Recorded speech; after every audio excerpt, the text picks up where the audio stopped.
Bonjour tout le monde. Je suis content qu'il y ait encore des gens motivés pour venir parler de sociologie un petit peu. Vous verrez, ça va être super drôle. Euh, du coup, attends, hop, pas que je fasse trop de bruit. Donc, on va parler de sociologie ensemble. Je trouve que c'est un sujet important. Vous avez déjà vu plusieurs sujets qui parlaient de sociaux depuis le début de la journée. On vous a parlé un peu de diversité. C'est des sujets sur lesquels je vais un peu revenir, mais je vais expliquer des concepts un peu théoriques de sociologie. On va expliquer un peu ce qu'on a vu depuis le début de journée. Comment va se passer la conf rapidement? Je vais faire un petit rex de situations que j'ai vues en vrai, qui m'ont fait dire tiens, j'ai besoin d'apprendre des choses en sociologie. Parce que moi je suis ingénieur et j'ai jamais fait de sociologie de ma vie avant cet été. Euh, je vais présenter ensuite qui est Pierre Bourdieu et ensuite ce sera une partie plus théorique, on va parler des concepts théoriques de sociologie, donc vous avez peut-être vu à l'école si vous avez fait un peu des cours de sociaux.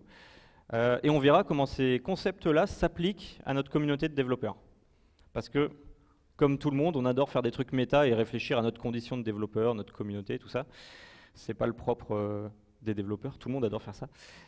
Et enfin, on va utiliser les concepts et les notions qu'on a découverts ensemble pour essayer d'avoir une nouvelle lecture sur des composantes de notre communauté. Par exemple, les conférences de dev. Donc du coup, on va faire vachement de méta, vous allez voir, ça va être drôle. Donc qui je suis? Je suis Fabien, Fabinou sur Twitter.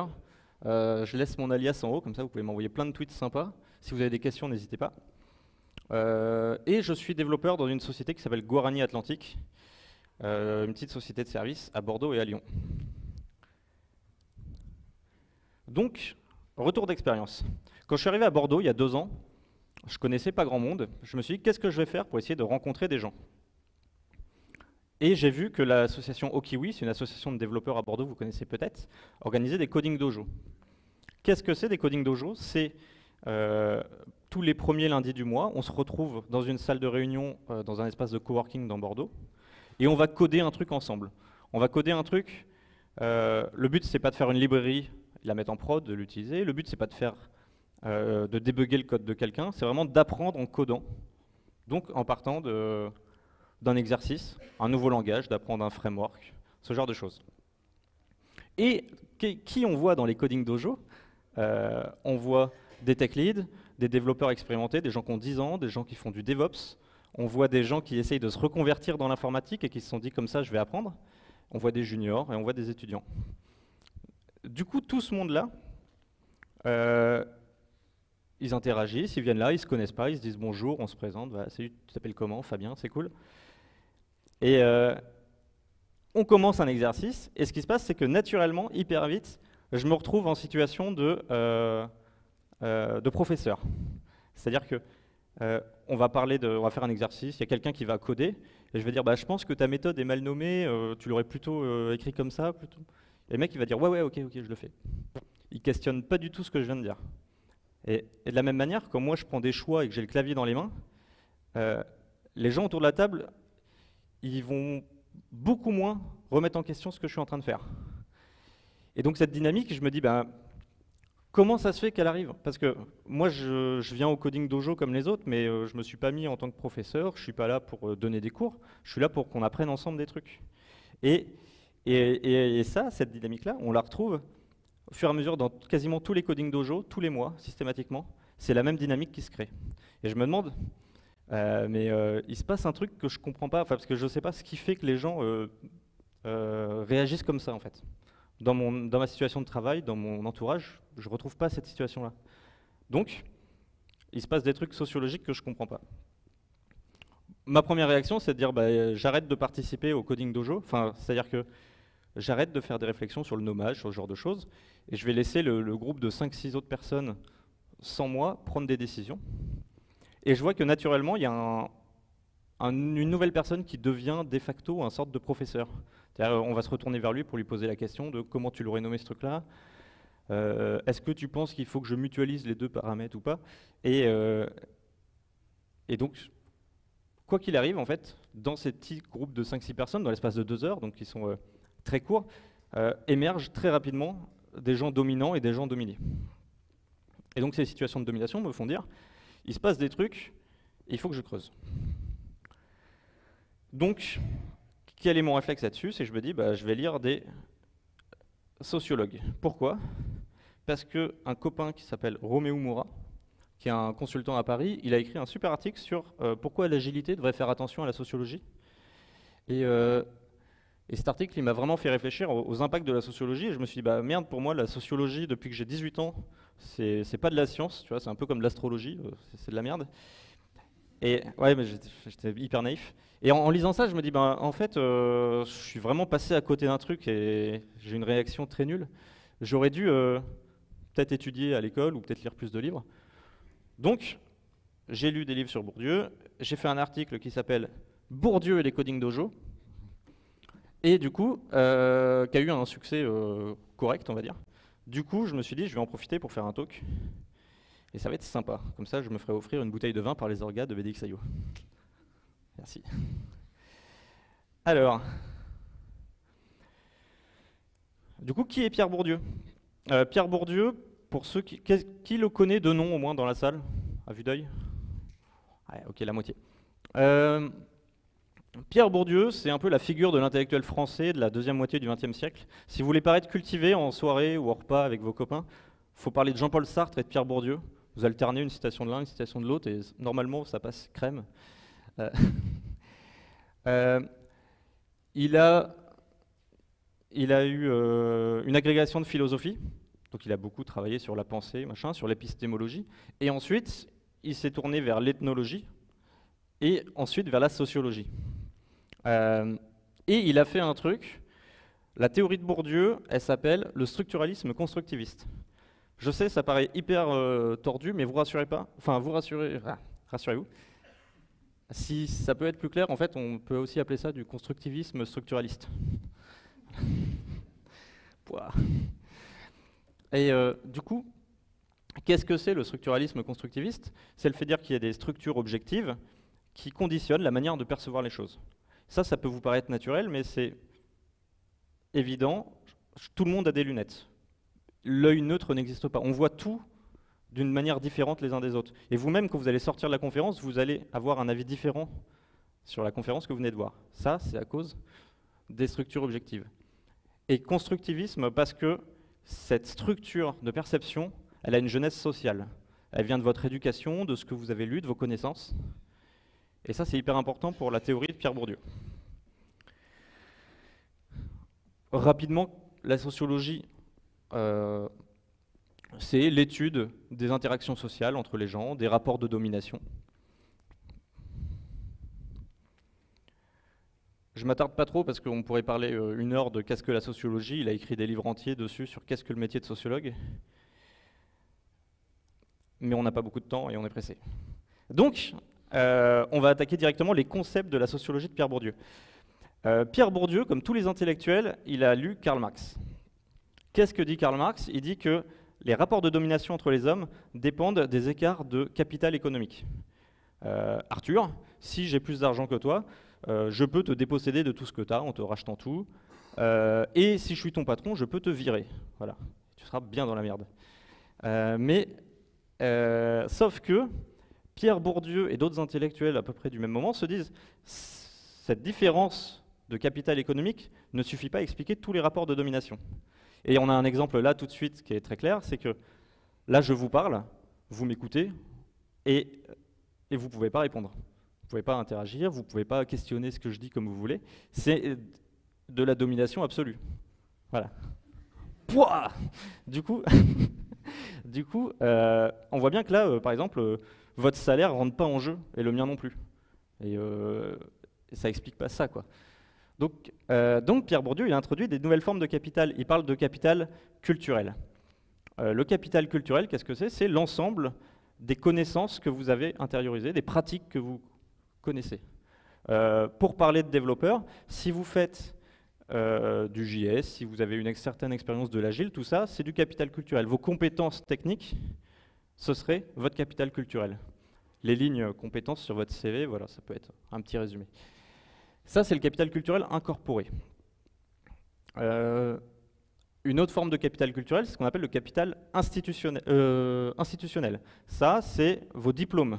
En gros, il y a une institution, l'État, qui va dire ce mec-là, il est qualifié pour faire ça. Voilà. Ça veut dire quelque chose ou pas, ça dépend des diplômes, ça dépend des trucs. Si vous avez un diplôme d'ingénieur à l'ENSERB ou si vous avez un diplôme d'ingénieur à Polytechnique, c'est deux formes de capital institutionnel qui ne sont pas supérieures l'une à l'autre. Okay, c'est juste deux formes de capital institutionnel différentes. Et il y a une autre forme de capital culturel, qui est le capital culturel objectivé. Des fois, le fait d'avoir un objet vous donne du capital culturel. J'ai eu l'exemple dans le Coding Dojo, où on se retrouve pour coder des trucs, et il y a un petit malin qui s'est ramené avec un livre de TDD de Kent Beck. Et juste le fait d'avoir cet objet-là, là, de ramener ça, ça a fait que quand il y avait des questions de qu'est-ce qu'il fallait faire en TDD, quelle était la prochaine démarche à faire, et ben en fait, il convainquait tout le monde. Alors qu'en fait, il disait de la merde.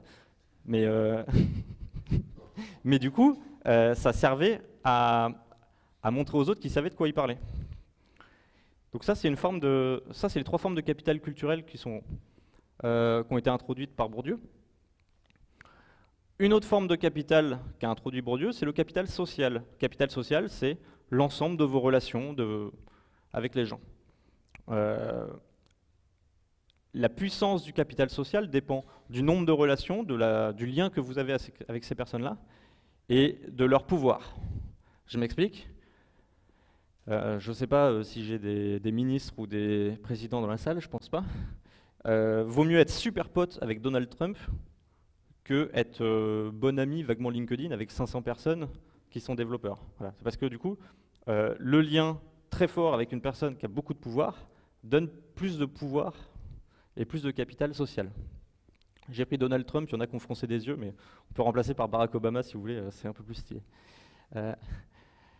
Du coup, une manière de voir les choses que vous pouvez vous dire, c'est si demain vous paumez tout, vous paumez votre maison, vous paumez votre travail, votre voiture, par quel levier vous allez réussir à retrouver votre statut d'avant? Et on voit bien que par quel levier vous pouvez, c'est parce que vous avez acquis des compétences, des connaissances jusqu'à maintenant, qui ont toujours de la valeur sur le marché en fait. Et ces compétences-là, vous pouvez les utiliser pour retrouver du travail. Et vos relations, votre capital social vous permettra de faciliter l'accès à des emplois. Le terme de capital, il n'est pas anodin. Comme un capital économique qui nécessite un investissement, le capital culturel nécessite aussi un investissement en temps, en argent et un rendement. Okay, et ce qu'on voit, c'est que plus on a un capital culturel, il y a un mécanisme de rente qui se crée. Le fait d'avoir un très haut capital culturel, ça fait que on est capable de savoir sur quoi investir notre temps pour augmenter notre capital culturel et ainsi avoir un truc plus rentable. Par exemple, si vous allez souvent à des conférences, pour accroître votre capital culturel, vous allez plus facilement pouvoir choisir des technos qui vont vous paraître utiles dans votre métier. Okay, et votre capital culturel, vous l'avez, vous ne pouvez pas le dépenser.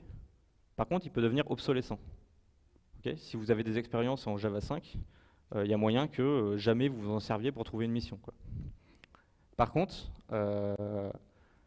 du coup, ce capital culturel, c'est hyper intéressant de travailler et d'investir dedans. Voilà.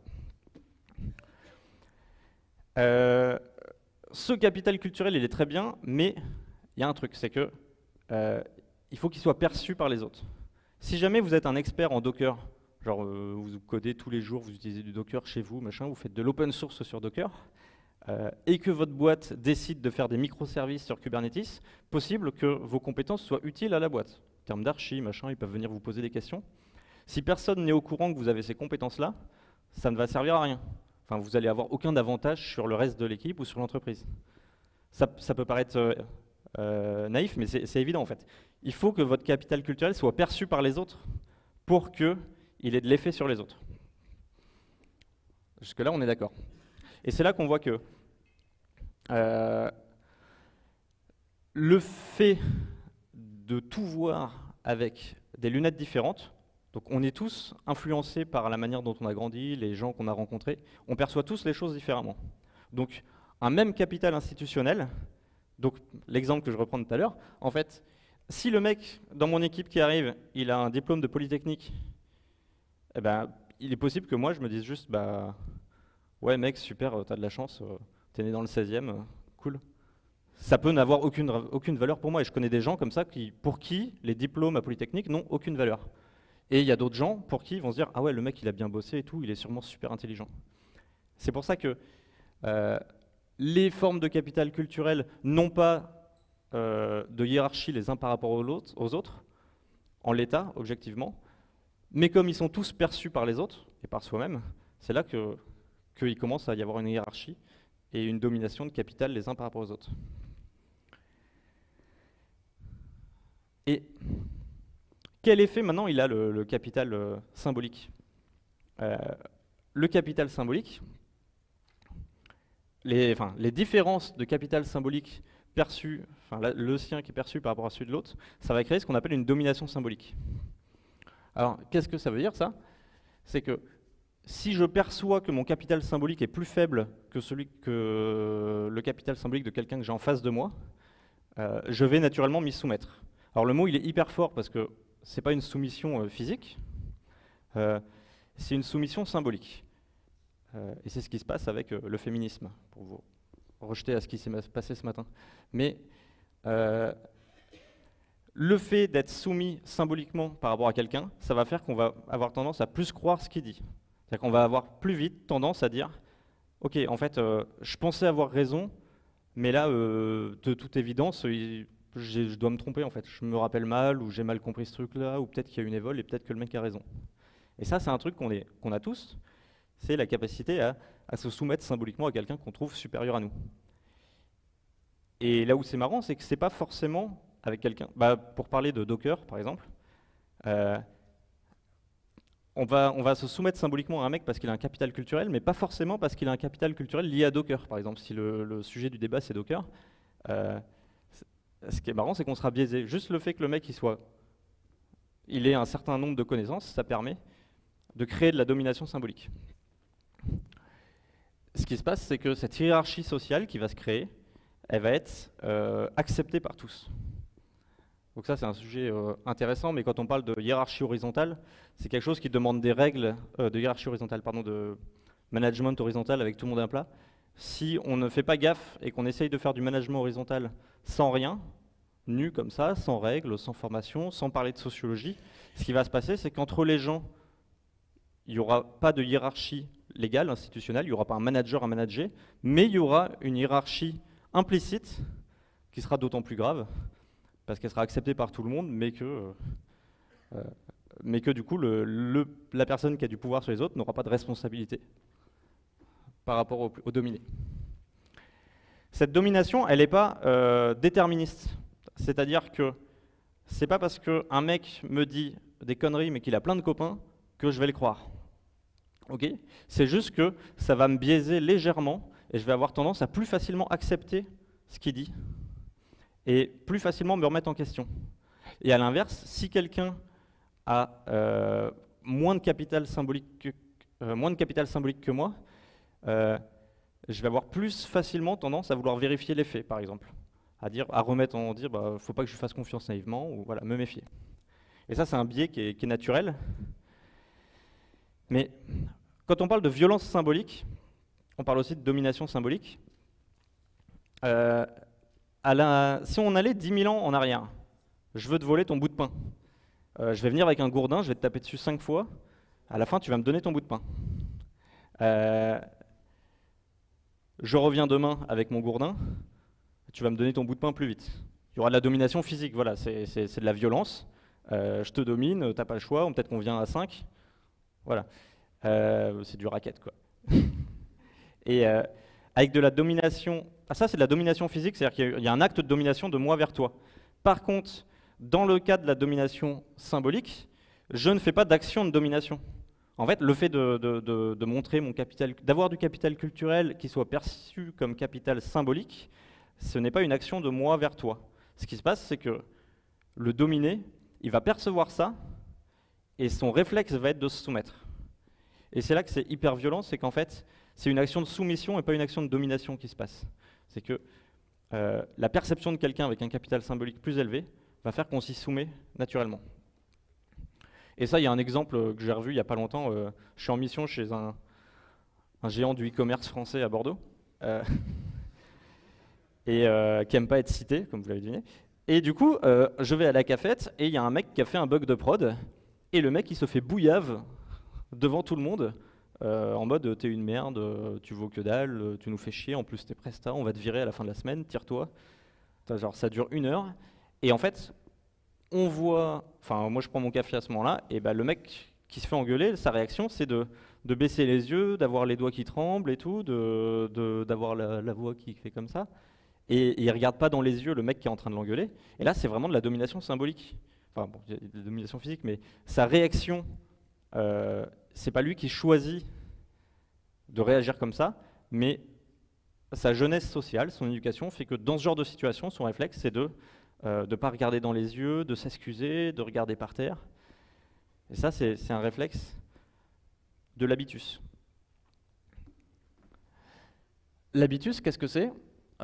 C'est l'ensemble des schémas de perception qu'on a acquis au sein de durant notre éducation.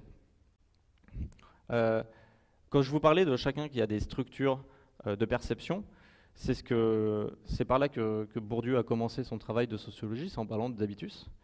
Et il a vu que les normes sociales des gens issus de telle ou telle catégorie sociale étaient singulièrement différentes. Par exemple, dans notre communauté, le fait que je ne sache pas faire de sociologie, je me suis dit, merde, il y a un truc que je ne connais pas, qu'est-ce qu'il faut que je fasse pour apprendre? Ma première réaction, ça a été de dire, bah, je vais acheter un livre et je vais lire de la sociologie, par exemple. Ça, c'est ma manière de réagir à ce nouveau problème-là. Il y a d'autres gens qui auraient dit, bah, je vais aller prendre des cours du soir de sociologie, ou il y a des gens qui vont dire, bah, je vais regarder des vidéos YouTube qui parlent de Pierre Bourdieu. Et tout ça, c'est des manières de réagir à des nouveaux événements, et c'est ce qui forme l'habitus. Et ça, c'est quelque chose qu'on a en nous, qu'on est capable d'analyser, mais qui est hyper dur à analyser et à faire changer. C'est que pour se rendre compte qu'on est biaisé à ce niveau-là, essayer d'analyser pourquoi à tel moment on a eu telle réaction, c'est super dur. Typiquement, la manière de réagir à un bug en prod, la manière de concevoir notre métier de développeur, la manière de faire notre veille technologique, c'est des trucs qui au bout d'un moment deviennent mécaniques pour vous et qui viennent de votre habitus.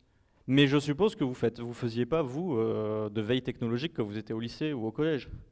Je pense pas. Donc ça, c'est un truc que vous avez acquis après. C'est par socialisation, à partir, je sais pas, de 22 ans, une fois que vous avez commencé votre carrière professionnelle, vous avez vu autour de vous des gens faire de la veille et vous vous êtes dit, bah, je vais faire pareil. Donc par mimétisme, par socialisation, vous avez pris cette habitude-là. Un exemple de ça, qui est hyper parlant. Toujours dans ma société de e-commerce à Bordeaux. Moi, je suis revenu de congé paternité il y a 1 mois à peu près, et on a eu un problème de perf sur une appli Java, dans du Docker, dans du microservice, qui commence à répondre avec un temps médian à peu près de 5 secondes pendant 1 heure. La veille, on ne sait pas ce qui s'est passé, on a vu juste sur le graphe un temps médian de réponse qui pétait la baraque. On se dit, bah, on va faire une réunion, on va essayer de comprendre ce qui s'est passé. Donc, on se prend une petite salle de réunion, donc il y a moi, référent technique Java, il y a le développeur qui l'a fait, le DevOps qui était avec, un archi, et il y a un 5e mec qui se pointe. Et le mec, je le connais pas, mais je reviens de congé pat, et il y a beaucoup de turnover, donc je me dis, ok. il a vu la lumière, il est rentré. Non, et en fait, ce qui s'est passé, c'est que le mec s'est fait inviter à la réunion. Pourquoi il s'est fait inviter à la réunion? Il s'est fait inviter à la réunion parce qu'il faisait de l'open source sur JHipster. Alors JHipster, pour ceux qui connaissent, c'est un framework, une surcouche à Spring Boot, qui intègre une interface graphique, tout ça. Et donc, qu'est-ce qui s'est passé? C'est qu'on lui a dit, on s'est dit, bah putain, ce mec-là, il fait de l'open source sur JHipster, il est sûrement super bon, on va le prendre, on va le faire venir à la réunion, il va sûrement pouvoir nous aider à débloquer le problème. Mais si vous avez déjà fait de l'open source, vous savez que faire de la doc, c'est facile et ça compte comme de l'open source. Donc le mec, qu'est-ce qu'il avait? Je veux pas que ça ressemble à de la frustration parce que je comprends pas pourquoi on l'a invité, machin, alors que c'est moi le référent technique. C'est pas ça le problème. Mais par contre, le fait de faire de l'open source est une forme de capital culturel qui a été perçu, donc c'est devenu du capital symbolique, ok? Et ce capital symbolique de faire de l'open source, il est perçu comme un truc hyper stylé. en fait, un mec qui fait de l'open source, c'est perçu aux yeux de tout le monde dans la boîte comme un truc trop puissant. Du coup, on s'est dit, il faut qu'on l'invite parce qu'il a sûrement des trucs hyper intéressants à nous dire en Docker et en Java. Et donc tout ça, c'est des mécanismes de l'habitus. Et en fait, le fait de percevoir les gens qui font de l'open source comme étant très très bons techniquement, c'est un biais qu'on a, et c'est une forme d'habitus. Voilà. Et pour la petite histoire, il nous a vraiment bien aidé, et en fait, il est vraiment bon, quoi. Donc, mais c'était marrant d'analyser pourquoi on l'avait invité. C'est-à-dire qu'il n'a pas eu besoin de faire ses preuves. Il n'a pas eu besoin de faire ses preuves. Le fait de dire qu'il faisait de l'open source, c'était bon, il avait déjà les clés, il faisait déjà des réunions avec des archis, des trucs, alors qu'il était que développeur. Donc c'était intéressant à analyser, tu vois, de manière sociologique. Ah, c'est trop bien. Ok. Et pour finir, on va parler un peu du champ. Le champ, donc le champ bourdieusien, donc le champ de la sociologie bourdieusienne, c'est un espace social de position. Pour vulgariser, on va dire, c'est la communauté des développeurs. Un champ, ça a des règles strictes dans la littérature de Bourdieu. Un champ, ça a des règles spécifiques. Alors, on peut en citer plein, mais bon, on va en citer plein. Allez, c'est parti. On peut s'imaginer quelles règles sociales on a dans notre champ de développeurs qui est différente fondamentalement des autres communautés. Par exemple, le fait d'aller à des conférences de dev ou des conférences sur son temps libre, c'est un truc que d'autres communautés font, mais c'est une spécificité parce que toutes les communautés du monde ne font pas ça. Voilà. Faire le tour de toutes les confs du sud de la France pour aller expliquer ou y assister, c'est une spécificité. Il y a des métiers où le capital symbolique comporte aussi le fait d'être en costume. Voilà, d'avoir un super costume, machin, d'avoir une belle carte de visite. Ça, c'est un truc d'avocat, typiquement. Nous, notre spécificité de notre communauté, c'est un peu plutôt l'inverse. Plutôt de se dire, bah, on va se méfier d'un mec qui arrive en costume parce qu'il y a des chances que ce soit un vendeur et le mec il vient juste vendre une technologie ou un truc. Mais il y a peu de chances qu'il soit vraiment bon techniquement, quoi. Donc le fait de se méfier d'un mec en costume, enfin, alors ça c'est ma vision du truc, hein. Vous avez tous votre truc, votre vision différente, mais moi le réflexe de me méfier d'un mec en costume parce que je me dis qu'il va me vendre du IBM, par exemple, c'est mon habitus, et c'est une règle que je retrouve chez d'autres personnes. Voilà. Donc, c'est intéressant de se poser la question de quelles sont les règles qui définissent notre communauté et essayer de voir l'impact qu'elles ont et quelles sont leurs origines sociales. Parce que c'est le genre de règle qui a toujours une origine. Dans un champ, il y a un autre truc, c'est qu'un champ, il ne faut pas voir ça comme un champ de patates, c'est plutôt un champ magnétique, okay, où chaque agent serait un électron qui va dans un sens, dans l'autre, avec une certaine intensité. Et dans ce champ-là, il y a des dominants et des dominés. Du coup, on peut se poser la question de qui est dominant, qui est dominé dans notre communauté. Alors, le truc, on peut s'imaginer, c'est dans la communauté des développeurs, déjà, on parle de dominant, de quoi? Le champ comporte beaucoup de luttes sociales. Alors ça, c'est un concept qui est très violent à entendre, mais par exemple, parce que je fais que du Docker et du Kubernetes en ce moment, donc je parle que de ça. Récemment, il y avait les gros débats Mesos Marathon versus Kubernetes, qui sont deux technologies pour déployer du Docker sur des infras. Il y a une lutte sociale pour savoir quelle technologie va gagner. Et les agents qui ont de l'effet sur cette lutte ont de l'intérêt à ce que la technologie gagne. Parce qu'en fait, si je fais du Kubernetes, si je fais de l'open source, j'ai un certain capital culturel. Si Kubernetes meurt et arrête d'être utilisé, ce capital culturel devient obsolète et ne devient plus symbolique. Autrement dit, je ne pourrais plus trouver du boulot et je ne pourrais plus utiliser mes trucs pour avoir des augmentations. Donc ça, c'est une forme de lutte. En fait, ces luttes de technologie sont des luttes sociales, où des gens investissent du capital culturel et du capital social pour la victoire d'une techno ou d'une autre. Et donc, qui résout les luttes de ce genre-là? Typiquement, ça va être les décisionnaires de l'entreprise. Si vous êtes DSI chez un grand groupe, vous êtes capable de dire, bah, écoute, peut-être que la solution, c'est de faire du cloud et du microservice. Le fait de faire ce choix-là, on résout une lutte sociale dans notre champ.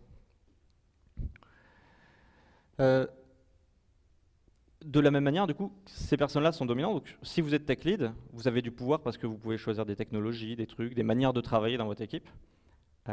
Et si Une autre manière d'être dominant, c'est pas de faire des choix, c'est d'influencer des décideurs. Typiquement, alors ça c'est un concept un peu bourdieusien. L'élite, la définition de l'élite, c'est quelqu'un qui est le meilleur. Donc l'élite des développeurs sera le meilleur développeur. Ça c'est une définition un peu basique. Une autre définition de l'élite, qui est plutôt sociale, c'est de dire quelqu'un qui a beaucoup de pouvoir, mais qui n'a pas de responsabilité. Donc si j'arrive à te convaincre d'installer Kubernetes en prod et que ça ne marche pas, eh ben, j'ai eu beaucoup de pouvoir, mais en fait je m'en fous si ça ne marche pas, parce qu'après moi j'ai une autre mission de conseil derrière. Et ça c'est une forme d'élitisme, dans le sens social. Du coup, qui est dominant dans les communautés? C'est les décideurs et c'est aussi tous ceux qui les influencent. Donc c'est ceux qui écrivent des articles, ceux qui font des conférences, ceux qui organisent des conférences, on y reviendra, et ceux qui écrivent des livres techniques par exemple.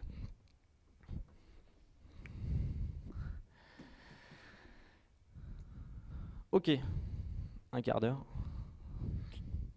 Plus de temps. Il fait des blagues. Donc récapitulatif rapidement de ce qu'on a vu sur la théorie bourdieusienne, c'est les individus, c'est vous, c'est moi. Nous sommes des agents avec des formes de capital différentes, okay, capital culturel différent, capital social différent.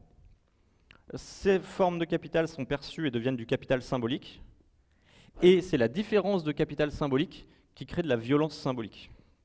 Et ça, c'est ce qui va vous permettre de convaincre des gens, de rallier des gens à votre cause, de faire en sorte que si ça plante, c'est la faute à pas de chance, et si ça marche, c'est grâce à vous. Ça, c'est un autre biais qu'on voit souvent. Et le champ du développement logiciel est un terrain de lutte sociale et de lutte de positionnement. Okay. Donc maintenant qu'on a bien les concepts de sociologie, on va pouvoir regarder un petit peu mieux comment ça se passe niveau Coding Dojo. Les Coding Dojo, du coup, qu'est-ce qui se passait? C'est qu'en fait, au moment où j'arrivais pour organiser dans ces événements-là, on faisait du TDD et inconsciemment, je montrais que j'avais un capital culturel parce que je savais déjà faire du TDD, je montrais que j'avais des notions de clean code, de design, et j'arrivais comme ça à montrer mon capital symbolique aux autres, et les gens s'y soumettaient naturellement. Et c'est en fait la seule mécanique qui se passait, c'était ça, c'est que dans les Coding Dojo, j'arrivais à, inconsciemment, les gens se soumettaient naturellement. D'ailleurs, c'est marrant parce que lors d'un Coding Dojo chez Zenica, je me rappelle, il y avait du Ruby, il y avait du pattern matching en Haskell. Et donc c'était un peu, je ne sais pas si vous connaissez le pattern matching. Levez la main si vous connaissez. Ok, ils sont 3. Il y a du pattern matching en Haskell, et il y a quelqu'un qui fait la réflexion genre ah ouais, ça c'est du pattern matching, c'est comme en Ruby, mais ça s'écrit pas pareil. Autrement dit, le mec il dit je sais le faire en Ruby, je cite le mot pattern matching parce que je sais ce que c'est, ce que je vois à l'écran, et j'arrive à faire la liaison entre des langages qui n'ont pas de rapport. Et en fait, en disant ça, le mec il a rien dit d'important. Il a juste montré à tout le monde qu'il connaissait plein de trucs. Mais ça a suffi à montrer aux autres l'étendue de sa connaissance, et dès qu'il y avait des questions, eh ben on se tournait vers lui pour lui demander bah, « Tiens, j'ai un truc en Haskell qui ne marche pas, tu peux m'aider ?» Donc c'est un biais qu'on a tous et qui ressort un peu naturellement dans les communautés de dev. Typiquement, ce que j'essaye de faire maintenant dans les Coding Dojo, j'essaye de faire en sorte qu'on ne parle que de ce qui est écrit à l'écran. On ne nomme pas des concepts qui ne sont pas à l'écran, on explique pourquoi ça ne va pas. Okay. Donc s'il y a quelque chose qui ne va pas, qui est mal nommé, on dit que c'est mal nommé. On ne dit pas il y a la règle 27 de refactoring de Martin Fowler qui me dit que ça. Parce que ça ne sert à rien et personne ne comprend si on n'a pas lu le livre. Et de toute façon, personne n'apprend par cœur les numéros de technique de refactoring de Martin Fowler. Et maintenant, on va parler conférence de dev. Vous pouvez vous poser la question de pourquoi vous allez à des conférences de dev. Je ne sais pas si vous êtes posé la question de pourquoi vous êtes là, pourquoi vous avez pris votre place, peut-être qu'on vous l'a offert. La première lecture de ça, ce serait de dire je vais à des conférences de dev pour augmenter mon capital culturel et mon capital social. Autrement dit, pour faire du réseau et apprendre des trucs. C'est la vision naïve. Je dis ça parce qu'on peut avoir un autre niveau de vision là-dessus, niveau de lecture. Par exemple, déjà, le fait d'être speaker, ça apporte énormément de capital symbolique. Parce que du coup, les gens vont dire «Ah, ce mec-là, je l'ai déjà vu. Ah, j'ai vu son talk passer à tel moment.» Donc, ça a beaucoup d'effets dans la domination, enfin, ça a beaucoup d'effets sur le capital symbolique de speaker, et c'est pour ça que des gens se battent et qu'on envoie... combien il y avait au Call for Paper? 240 réponses au Call for Paper. Donc, enfin, les gens se battent pour une raison, c'est pour ça. Il y a un autre truc, c'est que pour beaucoup de gens, ce qu'ils voient dans les conférences de dev, c'est l'état de l'art du monde informatique. C'est-à-dire que, voilà, l'informatique, c'est ça. En 2018, l'informatique, c'est ce qu'on voit, voilà, on lit BDX.io, voilà, c'est ça. Et c'est faux, parce que ce que vous voyez là, c'est pas l'état de l'art de l'informatique, c'est la projection mentale des orgas de qu'est-ce qu'ils voudraient que l'informatique soit. Et là, c'est franchement différent, parce que ce que vous voyez, c'est qu'il y a une action de censure et de consécration. C'est-à-dire que le fait de choisir les sujets dont on ne va pas parler, les sujets dont on va parler, c'est une action qui va définir ce qu'est l'informatique. Pour beaucoup de gens qui perçoivent, qui font leur veille en venant à des conférences, le fait d'être soumis à la projection mentale des organisateurs de conf, ça fait que ça devient, eux, ce qu'ils pensent être l'état de l'art de l'informatique. Voilà. Et si cette année, il y a 10 conférences sur les chatbots, bah vous allez vous dire ah putain, les chatbots, c'est l'avenir de l'informatique. Ça te plaît pas trop? Je suis plus regard. Cette action-là, elle a beaucoup d'impact, notamment parce que le profil qu'on voit, les profils de gens qui viennent à des conférences de dev, c'est plutôt des profils que j'appellerais distingués. C'est des gens qui se distinguent les uns des autres. En fait, tout le monde a la capacité d'aller à des conférences de dev, c'est pas très dur, mais la plupart des développeurs s'excluent de ça, dans le sens où ils voient pas l'intérêt, ils y vont pas.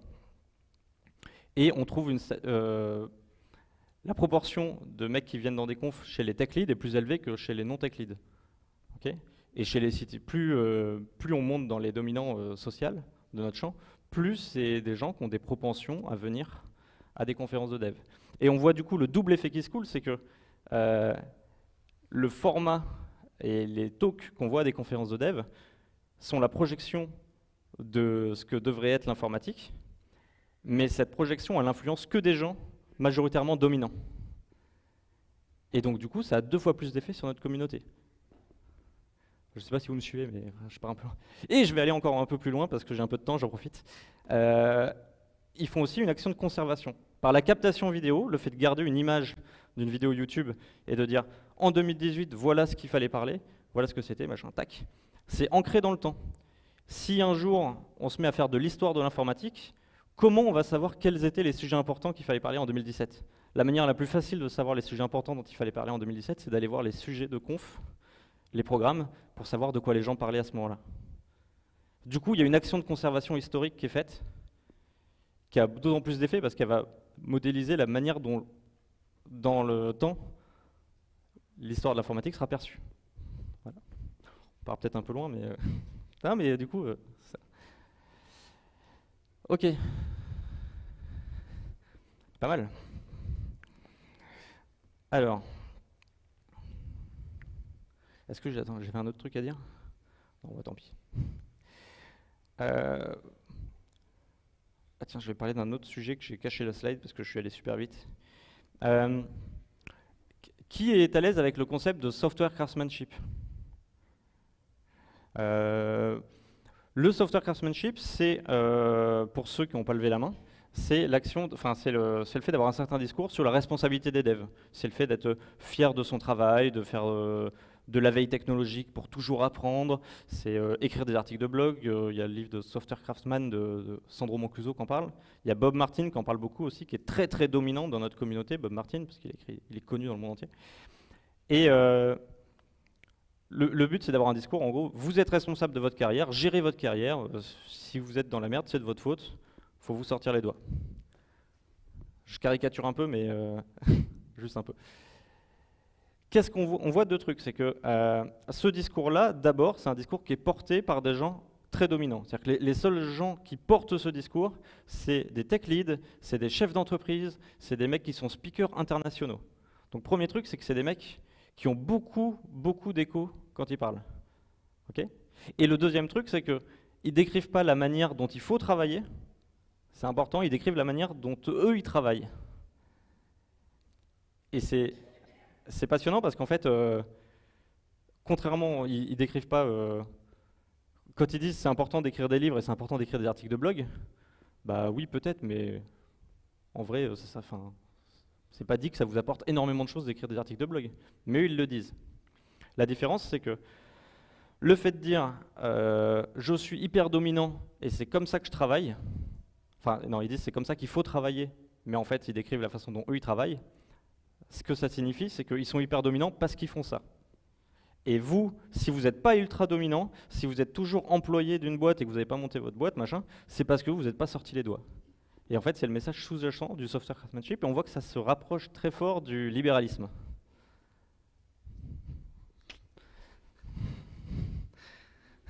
Ouais. Et donc, en conclusion, on parle de hiérarchie sociale, de domination les uns sur les autres.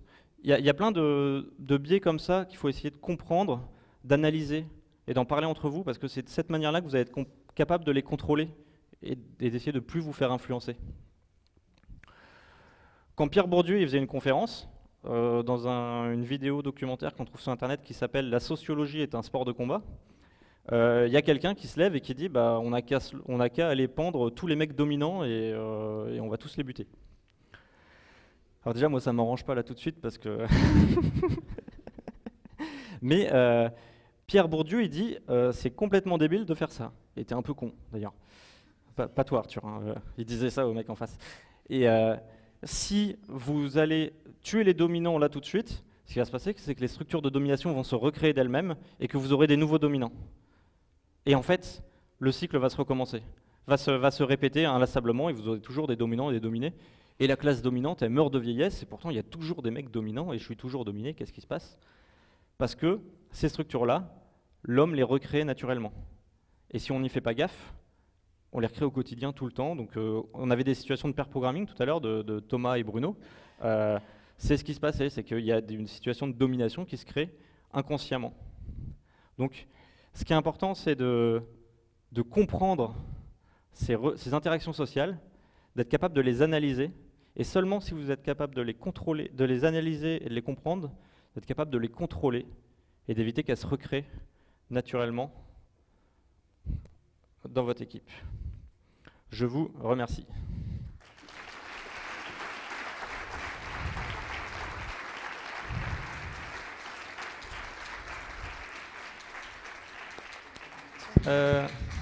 Il reste un peu de temps pour des questions, donc si Ouais. vous avez des questions. Alors rapidement, Mola, je leur ai dit de ramener des livres sur Bourdieu, donc à la librairie en bas Mola, ils ont des livres sur Bourdieu qui sont cool.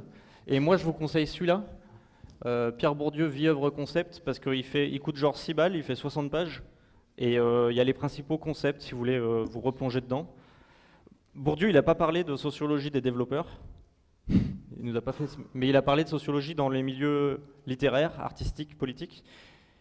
Et il y a beaucoup de points communs, il y a beaucoup de trucs qu'on peut comprendre grâce à ces analyses, donc je vous encourage à les lire.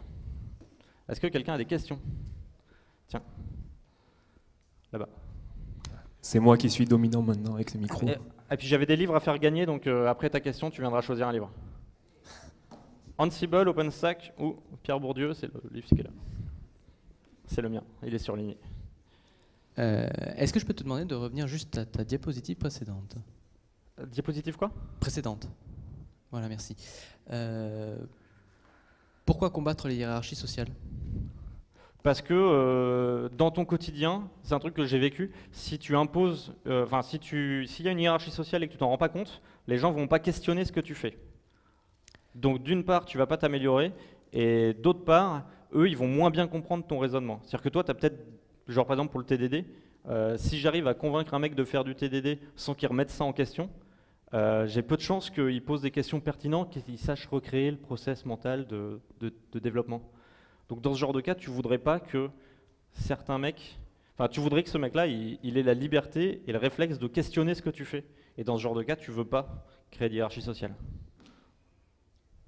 D'accord, mais si par exemple c'est dans un contexte où ce que tu cherches à faire, c'est, prenons une transmission bête de connaissances, ou alors Un exemple à donner, quelque chose que même toi si tu es déjà, enfin tu sais que tu es dominant, l'autre sait que tu es dominant. Si le cas est accepté, en quoi faut-il combattre cette hiérarchie, sachant qu'il peut y avoir une progression commune liée à cette... Parce que pour sa progression, tu penses que le mec il a besoin de poser des questions et de remettre les choses en... Enfin de questionner ce que tu fais et pourquoi tu le fais. S'il ne le fait pas, enfin bon, c'est une conviction personnelle, il y a beaucoup de mecs, le capital culturel, le capital social, c'est hyper important quand tu fais du conseil. Mais à part ça, quand tu es dans le cadre d'une équipe où tu veux faire du passage de compétences, c'est plus intéressant que le mec il ose poser une question plutôt qu'il se dise juste ah merde, je comprends pas en fait, je comprendrai plus tard. Mais du coup, en quoi la condition de dominer t'empêche de remettre en cause ce que ton dominant te dit? Parce que tu vas avoir plus tendance à te dire je comprends pas, donc c'est que je dois être bête et puis je laisse couler, je tire mon chapeau. Le réflexe c'est vraiment de dire ok, je me retire du débat, je dis ok, je fais semblant d'avoir compris et voilà. Et ça c'est une forme de l'habitus. Donc soyons tous dominants.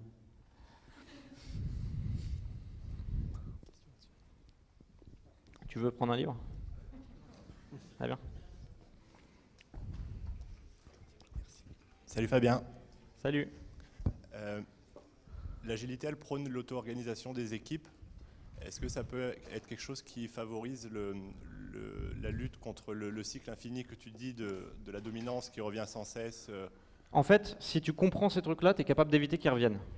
Ce que je disais, c'est que dans l'agilité, si tu as une version naïve du truc qui est en mode j'enlève les managers, eh ben, tu auras des mecs qui vont devenir dominants, mais ça va être plus vicieux parce que ces mecs-là, ils auront le dernier mot sur toutes les conversations.